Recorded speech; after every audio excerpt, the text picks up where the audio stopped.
This is WGAL News 8's Football Friday preseason special. Welcome to the News 8 Football Friday preseason special prime time. The entire sports team is eager to kick off the season tomorrow, and we'll get ready for it in the next hour.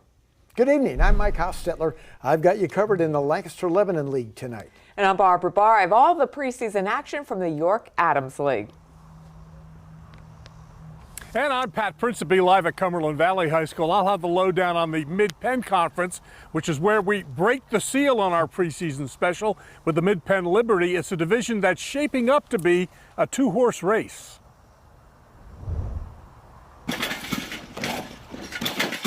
Juniata has been king of the hill lately in the Mid-Penn Liberty. Since joining the conference 2 years ago, the Indians have won back-to-back titles and have yet to drop a division game. They've also bagged 2 straight District 6 crowns. Our defense still pretty strong. We only lost a couple guys. Our offense, most of the backfield's returning. Our wide receivers, most of them are returning.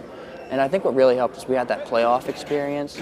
We had the 3 games. I mean, we lost our last one, but it was still a great experience, and most of us are coming back with that experience. Juniata's 4-year starter at quarterback, Jacob Kondo, has graduated. He's replaced by his backup, Eric Kanegi, who went 6-1 while Kondo was out injured last season. We probably have 5 or 6 or 7 guys that had good experience on both sides of the ball. Right.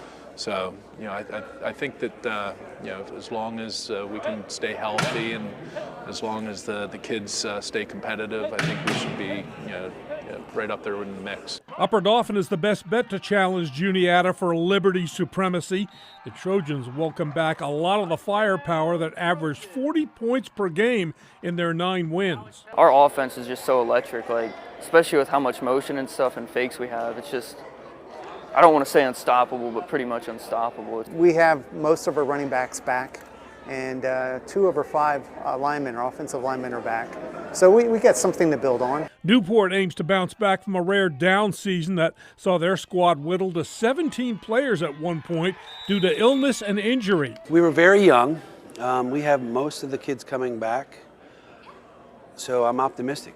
They have a lot of experience under their belts, and we're still fairly young. We only have 5 seniors. Susquehanna could make a move on the Liberty contenders. The Blackhawks were a playoff team in 2021 and returned studs like quarterback Derek Gibney and running back Bryce McKee. You can pretty much flip a coin between Juniata and Upper Dauphin for your Liberty winner. Neither would be a surprise champion, and you don't want to sleep on Susquehanna. The Blackhawks have a lot of returning experience on a team that also has a much easier schedule in 2022. All right, thank you, Pat. We'll see how it shapes up. Well, from big stars and talented rosters to new faces on the sidelines, the York Adams League Division I will give fans plenty of reason to watch. Teams in Division I of the York Adams League know they've got to bring their A game each week, with competition potentially stronger and more balanced than ever. You can get punched in the face anytime you step in the ring. So we got to be ready week in, week out. There's no time where we can circle a game on the count. Okay, we got this one. We don't really have to worry. No, every single Friday night is a dogfight. We look at our schedule and it's just week after week after week after week. We got to come in and we got to be at the top of our game. It's going up, the level of play week in and week out in this league, and I can only say I've been here for 3 years. Central York is the reigning king. Star quarterback Bo Prabula has moved on to Penn State, but the cupboard isn't bare. It's hard shoes to fill with him. He did great things for us, but we got Nasir coming up as well this year. He's going to be our quarterback, and he's doing great things. Nasir still will run the offense. The Panthers are hungry to improve upon their past performance. Success has a big deal. It motivates us a lot, but also, that loss last year to Wilson really motivates us as well. It's such a close game, and we just didn't feel like we should have lost that game. A team out to dethrone them, York. The Bearcats are loaded with star power, led by West Virginia commit Jaheim White. I just worry about what we got going on in the team and just keep working for real. The quarterback is leading by example when it comes to putting in the hard work it takes to get to the top. Beginning of the fourth quarter, when we're at home, we point at tennis courts, and as a reminder of how hard we worked to get to this point. Spring Grove and Dallastown are looking to build off strong seasons behind first-year head coaches. They want to win district and they want to win a state championship every year, and if you don't have that mindset within your program, then why are you playing the game? The Rockets advanced to the District 3 semifinals last year.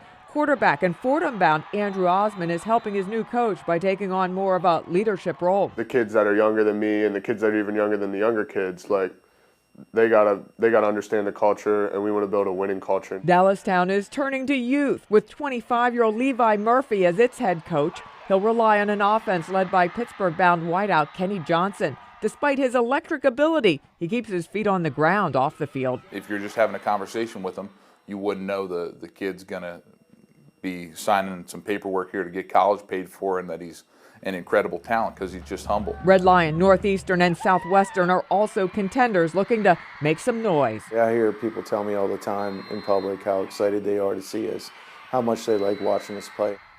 Hey, we're all excited for the season. Our unofficial preseason poll, the way too early poll, Bearcats of York on top, followed by Central York without a Pabula under center.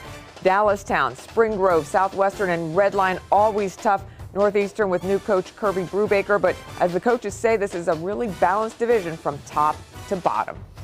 Yeah, that used to be a very top-heavy division, and it's looking much more balanced these days. On to the Lancaster-Lebanon League, which has a completely different look this season, thanks to the addition of 13 Berks County teams. And that group brings talent and success. 4 Berks County schools made the district finals.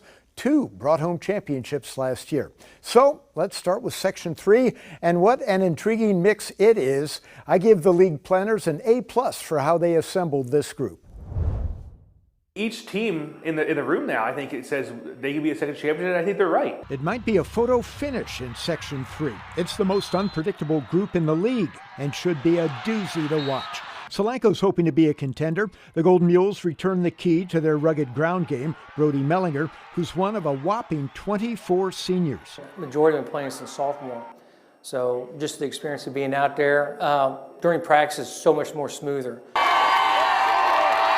Elizabethtown hopes to be near the top. The Bears return quarterback Josh Rudy, who threw for 1,800 yards. And the Bears have a new coach, Keith Stokes, who played in the Canadian Football League. We're going to be fast and explosive on both sides of the ball, whether we're coming at you 100 times a game or we're doing crazy stuff on offense, but it's going to be exciting, I can promise you that. Whether we win, lose, or draw, the fans will stay. This is Stokes' first head coaching job. Expectations are high at Ephrata. The Mounts hope to bring home their first section title in 35 years. And they have the pieces to do it, including all-league receiver Jeremiah Knowles and one of the top backs in the state, Andre Weidman, who, barring injury, will break the school rushing record. I kind of like when we're in a tight game, I always want the ball. I just want Sam to hand the ball off to me, and I want to make a guy miss and be gone. It's our job to find new ways to get him the ball and make defenses prepared for him and not just expect him to run downhill all the time. But, we have guys on the perimeter that we think can take some heat off of him and open things up more for him. And Section 3 has some mystery. Brett Myers takes over at Twin Valley after building Middletown into a state power that won 3 district titles. I've lived in Twin Valley now for 18 years. So when I was working in Middletown, I was commuting an hour every day. So it's exciting time, to be at home and, a little less commute, and a little more time to work. Myers was hired just weeks ago. Twin Valley made the playoffs for the first time ever last season. So who's going to win Section 3? I like all that senior leadership at Solanco to bring the Mules their first division title in 7 years. Myers returns a lot at Twin Valley. Daniel Boone made districts and returns 9 starters on offense. Garden Spot finished 5-1 last year and has one of the top two-way players in the section in Tyler Hurst. Fleetwood was 7-4 and has a new coach, Steve Pangler. And Mike will be covering the Mules in LS tomorrow in the Milk Jug. Oh, backyard brawl, and I love those trophy games, the Milk Jug. Yep. Much more preseason coverage yet to come when we return. LL Section 2 has a new King of the Hill.